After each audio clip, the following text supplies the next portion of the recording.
And a very good evening to you. You're watching the news from the CYBC in Nicosia. I'm Nathan Morley with tonight's top stories. Egyptian authorities have arrested 1,004 Muslim Brotherhood followers whom the Interior Ministry accuses of committing acts of terrorism during nationwide demonstrations. But the Brotherhood has defiantly called for a week of protests across Egypt after hundreds of people died in clashes between Islamists and the security forces. The Brotherhood urged its supporters to back onto the streets to denounce the overthrow of President Mohamed Morsi and the crackdown on his followers. Many Western allies have denounced the killings, including the United States, but Saudi Arabia threw its weight behind the army-backed government, accusing the Muslim Brotherhood of trying to destabilize Egypt. Meanwhile, some U.S. lawmakers are calling for the Obama administration to shut off aid to Egypt. But untangling the aid relationship with Cairo would not be simple and could be costly for the United States as well as for Egypt. A special financing arrangement Cairo uses could leave U.S. taxpayers holding the bill for billions of dollars in equipment Egypt has already ordered on credit. President Barack Obama has said that normal cooperation with Cairo could not continue and announced the cancellation of military exercises with Egypt next month.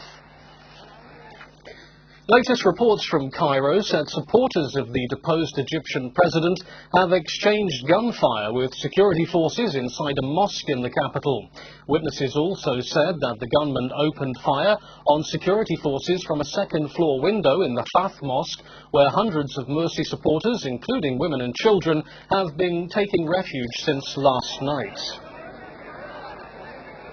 In other news, a Philippine ferry sank after colliding with a container ship owned by a company involved in the world's worst peacetime maritime disaster, killing at least 32 people and leaving more than 170 missing. The Coast Guard has said that divers were searching for bodies in the ferry, which sank yesterday, minutes after the collision, just outside the port of Cebu in central Philippines. Some 629 people have been rescued.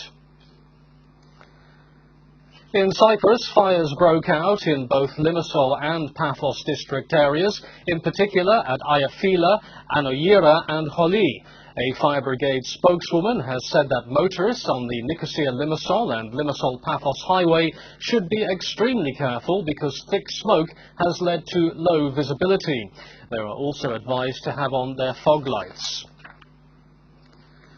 And that's the news. Let's take a look at the weather forecast for tomorrow. It will be mainly fine with light variable winds, force 3, but later turning light to moderate, force 3 to 4 over slight seas. Now, temperatures will rise to 37 degrees centigrade inland, 35 in eastern and southern coastal regions, 31 in the west and 28 degrees Celsius over the mountains, and the fire hazard remains extremely high in all forest areas. Join us over on CYBC Radio for 2 hours of Golden Oldies with Saturday Live. That's on 91.1 and 97.9 FM. From us all here until tomorrow, good night.